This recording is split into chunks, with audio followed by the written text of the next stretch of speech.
নিজের চেহারা নিজের কাছে খারাপ মনে হয়, বাস্তবতার মুখোমুখি হন। যা নেই তা নিয়ে ভেবেও লাভ নেই। তেমনি তাকে লুকিয়ে রেখেও কোনো ফল নেই, বরং আত্মবিশ্বাসী হন।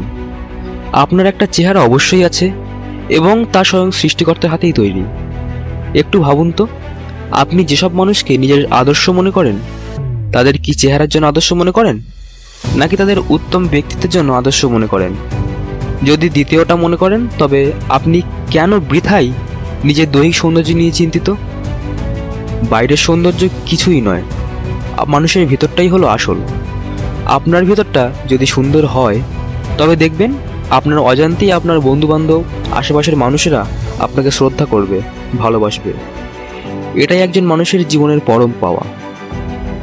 আপনার বন্ধুবান্ধবের মতো অর্থবিত্ত আপনার নেই বলে নিজেকে তাদের চেয়ে ছোট মনে হয়।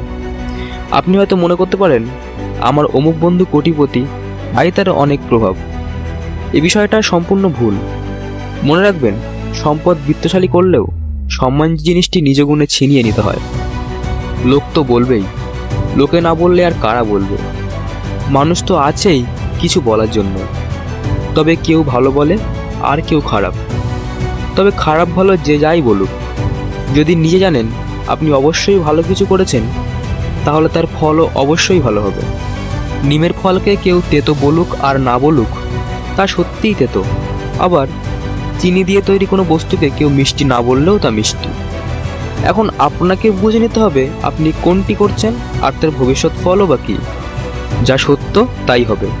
এখানে লোকের কথায় কিছু এসে যায় না। সকল বাধাকে অতিক্রম করে জেগে উঠুন। আপনি পারবেন, আপনাকে পারতেই হবে।